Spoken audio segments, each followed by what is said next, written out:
കൂടിപ്പോയി. കുഴപ്പമില്ല. ചാരു എന്തുവാടേ ഈ ബിയറും കൊണ്ടിരിക്കുന്നത്? ഇതൊരെണ്ണം പിടിക്കേ. പോയെ ഹോട്ടടിയൊക്കെ ഞാൻ നേരത്തെ നിർത്തിയതാ. ബിയർ ഓൺലി മാൻ. അതെയാ, നിങ്ങളാരും ഈ വിദേശി അധികം കുടിക്കണ്ട. ഞങ്ങളൊക്കെ കൊച്ചു പിള്ളേരാണ്, കൂമ്പ് വാടിപ്പോവും. അപ്പൊ ഒരു വേസ്റ്റ് ആവില്ല നിങ്ങളെ? അത് കുഴപ്പമില്ല, അത് ഞാൻ ഒറ്റയ്ക്ക് കുടിച്ച് തീർത്തോളാം. അപ്പൊ പിന്നെ വേസ്റ്റ് ആവൂലല്ലോ. ഇത് ഫുള്ള് അങ്കിളിന് കമത്താൻ വേണ്ടിയല്ലേ? നടക്കില്ല. അതെ, 2 എണ്ണം 2 പെഗ് അത്രേ ഉള്ളൂ. അത് കൂടുതലില്ല മാവ. അക്കൊക്കെ അറിയാമോ എന്നാ പേത്തലച്ചി എന്തുമാത്രം ഇടിച്ചെന്ന്.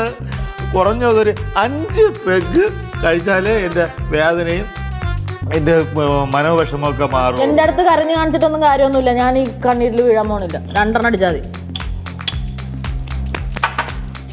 ഒരെണ്ണം കൂടെ അടിച്ചു കൊടുത്താൽ അമ്മ.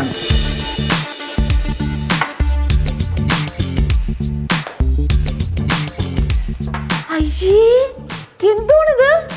ഒരു വീട്ടിൽ ഇങ്ങനെ കൂട്ടം കൂടി കുടിച്ചോണ്ടിരിക്കുന്ന നിനക്ക് നാണോ മാനോസും ഇല്ലേ?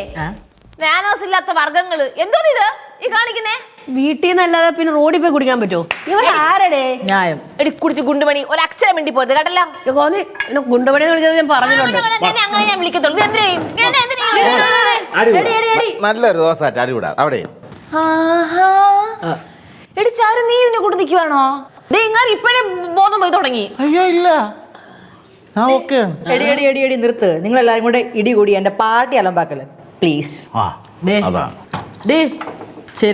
കൂടടി. നീയും ഈ കൊടുത്തി കൂടിയല്ലോടി. വല്ലപ്പോഴല്ലേ എന്തിനടുത്ത് അടിക്കാൻ നോക്ക്. എനിക്ക് സാധനം വേണ്ട, എനിക്ക് അല്ലാതെ വേറൊന്നും ഇല്ലേ? കോള കൊടുക്കടേ അവൾക്ക്. നിനക്ക് വേറെ സാധനം. എനിക്കത് മതി.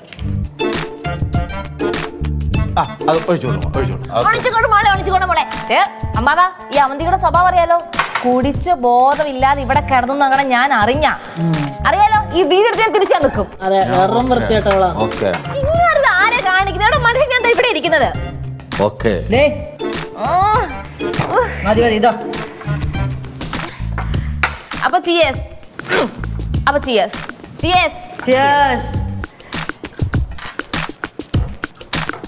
രുചി വ്യത്യാസം ഉണ്ട് കേട്ടോ.